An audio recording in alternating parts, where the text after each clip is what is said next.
барақаи табрикӣ президенти ҷумҳурии тоҷикистон муҳтарам эмомалӣ раҳмон ба президенти Федератсияи Россия Владимир Путин.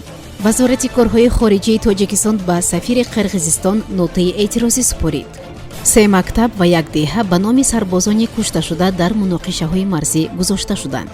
ба шарафи ҷашни мавлуди президентҳо, варзишгарони ҷавон парчамҳои Тоҷикистону Русия ва аксҳои президенти ҷумҳурии Тоҷикистон муҳтарам Эмомалӣ Раҳмон ва президенти Федератсияи Русия Владимир Путинро ба баландтарин қуллаи вилояти сухт бароварданд. Русия квотаи иҷозатномаи иқомати муваққатӣ яъне РВП дар соли 2023-ро муқаррар кард. Президенти ҷумҳурии Қирғизистон ба мулоқоти сарони Иттиҳоди давлатҳои мустақил намеравад. асосгузори сулҳу ваҳдати миллии пешвои миллат президенти ҷумҳурии Тоҷикистон муҳтарам Эмомалӣ Раҳмон ба президенти Федератсияи Русия муҳтарам Владимир Путин барқаи табрикӣ ирсол намуданд, ки дар он омадааст. муҳтарам Владимир Владимирович, табрикоти самимӣ ва таманниёти беҳтарини маро дар робита ба ҷашни 70-солагиятон қабул фармоед. Ба шумо ҳамчун сарвари қавӣ, хиратманд ва матин ирода, қатъият дар ҳифзи манфиатҳои миллии давлати шумо хос аст. дар ин робита мехоҳам саҳми беандозаи шуморо дар кори рушд ва шукуфои Россия, инчунин таҳкими мавқеи он дар арсаи байналмилалӣ зикр намоям. хизматҳои муҳими шумо дар таъмиқи муназзами муносиботи дӯстӣ ва ҳамкории гуногунҷанбаи Тоҷикистон ва Русия қобили баҳои баланданд. мо ба сатҳи ба даст омадаи муносибатҳои шарикии стратегӣ бо Россияи ба мо наздик арч мегузорем ва дар оянда барои густариши самтҳои ҳамкории мутақобилан судманди ду кишвар бар нафъи мардумонамон тамоми кӯшиши заруриро ба харҷ медиҳем. дар ин рӯзи фархунда иҷозат диҳед ба шумо Владимир Владимировичи азиз саломатии бардавом, саодатмандӣ, умри дароз ва дастовардҳои нав баҳри рифоҳи Россияи дӯст ба мардуми он сулҳу амонӣ ва пешрафти устувор таманно намоям. имрӯз санаи 7 октябри соли 2022 сафири фавқулода ва мухтори ҷумҳурии Қирғизистон дар ҷумҳурии Тоҷикистон Эрлан Абдилдаев ба вазорати корҳои хориҷии Тоҷикистон даъват карда шуд. ба сафири Қирғизистон нотаи эътирозии вазорати корҳои хориҷии Тоҷикистон дар робита ба изҳороти роҳбари маркази матбуоти вазорати корҳои хориҷии Қирғизистон Кустибаев супорида шуд. хабар доданд ба Амидховар дар вазорати корҳои хориҷии Тоҷикистон. зимнан зикр гардид, ки ҷониби Тоҷикистон ин гуна изҳороти пасти котиби матбуотии вазорати корҳои хориҷии Қирғизистонро чун далели аз миён рафтани фарҳанги сиёсӣ ва набудани ахлоқи оддии дипломатӣ медонад. таъкид гардид, ки ин тавзеҳоти намояндаи расмии вазорати корҳои хориҷии Қирғизистон кӯшиши дағалонае барои таҳмили ақидаи бардурӯғ ба афкори умум доир ба сабабҳои аслии таҷовузи мусаллаҳонаи Қирғизистон бар зидди Тоҷикистон мебошад.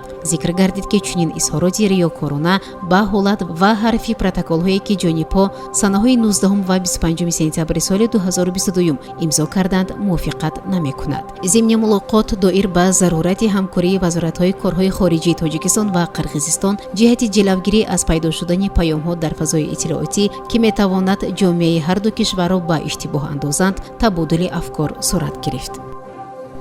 3 муассисаи таълимӣ ва 1 деҳаи ноҳияи Абдураҳмони Ҷомии вилояти Хатлон ба номи сарбозони шаҳидшудаи муноқишаҳои марзии Тоҷикистону Қирғизистон гузошта шуданд. иттилоъ додааст Сомонаи Фараш. манбаъ хабар додааст, ки ҳукумати ноҳияи мазкур мақсад аз номгузории мактабҳову деҳа ба номи сарбозони шаҳидшударо зинда нигаҳ доштани номи онҳо арзёбӣ кардааст. ба иттилои мақомот сарбози фавтида Суннатулло Маҳмадов дар деҳаи Арали ҷамоати деҳоти Қадриддин Ғиёсови ноҳияи Абдураҳмони Ҷомӣ таваллуд шуда, мактаби рақами сеюми ин деҳаро хатм кардааст. аз ин хотир ин муассиса ба номи ӯ гузошта шуд. ба иттилои манбаъ деҳаи Правдаи ноҳия ба номи Муҳаммадҷон Пиров, ки дар муноқишаи марзӣ аз тири душман кушта шуд, гузошта шуд. муассисаи таълимии рақами 5 ноҳия низ ба номи сарбози фавтидаи дигар Абдураҳим Нурзода гузошта шуд. гуфта шуд, ки Абдураҳим Нурзода хатм кардаи мактаби 5 деҳаи Нусратулло Махсуми ҷамоати деҳоти Яккадуди ноҳияи Абдураҳмони Ҷомӣ мебошад. инчунин мактаби рақами 55 бошад ба номи Шӯҳратҷон Тағои Муродзода номгузорӣ шудааст. ӯ низ дар муноқишаҳои марзӣ аз сӯи сарҳадбонони қирғиз ба ҳалокат расид. як гурӯҳ варзишгарони тоҷик ба қуллаи музбеки қаторкӯҳҳои Муғултой баромада ба он ҷо парчамҳои давлатии Тоҷикистону Русия ва аксҳои сарони ду давлат президенти ҷумҳурии Тоҷикистон муҳтарам Эмомалӣ Раҳмон ва президенти Федератсияи Россия Владимир Путинро бо худ гирифтанд.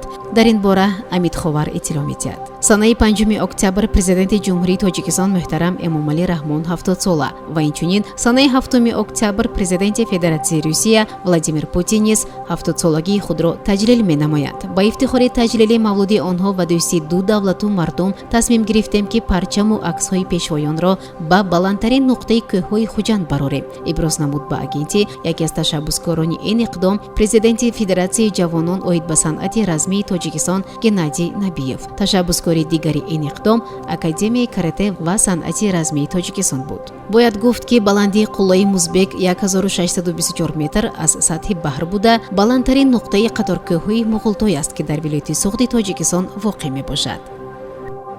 Девони вазирони Русия теъдоди квота дар соли 2023 барои додани муҷаввизи будубоши муваққатӣ дар ин кишвар ба хориҷиён ва афроди бешаҳрвандиро муқаррар кардааст. Бар асоси ин қарори кабинаи вазирон ки дар пойгоҳи маълумоти ҳуқуқӣ нашр гардидааст, соли оянда барои сенсои 15 000 нафар додани иҷозатномаи иқомати муваққатӣ дар назар аст. Барои соли 2023 муқаррар карда шавад. Квота барои додани 13535 иҷозаи будубоши муваққатӣ ба шаҳрвандони хориҷӣ ва шахсони бешаҳрванд дар Русия бо тақсимот аз рӯи субъектҳо омадааст дар ҳуҷҷат. Ҳамчунин зикр мегардад ки квотаи захиравӣ дар Русия барои шаҳрвандони хориҷӣ ва шахсони бешаҳрвандӣ 4060 иҷозатномаи иқомати муваққатиро ташкил медиҳад. Ёдовар мешавем ки дар соли 2022 квота 18955 иҷозатномаро ташкил медод. Иҷозатномаи иқомати муваққатӣ маъмул ба РВП ҳуҷҷатест ки ба шаҳрванди хориҷӣ имкони кору зиндагӣ дар Русия дар давоми 3 солро фароҳам мекунад. Шаҳрванди хориҷӣ агар на камтар аз 1 сол дар асоси иҷозатномаи иқомати муваққатӣ дар Русия зиндагӣ кунад, метавонад довталаби иҷозатномаи иқомат ва баъдан шаҳрвандии ин кишвар шавад. Президенти ҷумҳурии Қирғизистон Содир Ҷабборов ба мулоқоти сарони кишварҳои узви Иттиҳоди давлатҳои мустақил дар шаҳри Санкт-Петербург иштирок нахоҳад кард. Дар ин бора котиби давлати президенти ҷумҳурии Қирғизистон Эрбол Султанбаев хабар дода, далелашро реҷаи кори президент арзёбӣ кардааст. Ба далели реҷаи кори президент Ҷабборов дар мулоқоти ғайрирасмии роҳбарони кишварҳои узви Иттиҳоди давлатҳои мустақил дар Санкт-Петербург иштирок нахоҳад кард, гуфтааст сухангӯ. Ӯ афзудааст ки барои расонидани паёми президенти ҷумҳурии Қирғизистон ба муносибати солгарди мавлуди президенти Федератсияи Русия Владимир Путин Бишкек котиби давлатӣ Суюнбек Казманбетовро мефиристад. Маврид ба зикр аст ки мулоқоти ғайрирасмии роҳбарони кишварҳои Иттиҳоди давлатҳои мустақил ки имрӯз яъне санаи 7 октябр дар назар аст, ташаббуси президенти Федератсияи Русия мебошад. Ба гуфтаи сухангӯи президенти Федератсияи Русия Дмитрий Песков, мулоқот дар қасри Константиновский баргузор мешавад. Ӯ онро як рӯйдоди хеле муҳим дар заминаи омодагӣ ба нишасти ҳафтаи ояндаи Иттиҳоди давлатҳои мустақил хонд. Бояд гуфт ки нишасти ояндаи роҳбарони кишварҳои узви Иттиҳоди давлатҳои мустақил санаи 14 октябр дар шаҳри Остона дар назар аст. барномаи иттилоотии хабар аз рӯйдодҳои Тоҷикистон, минтақа ва ҷаҳон огоҳ бош.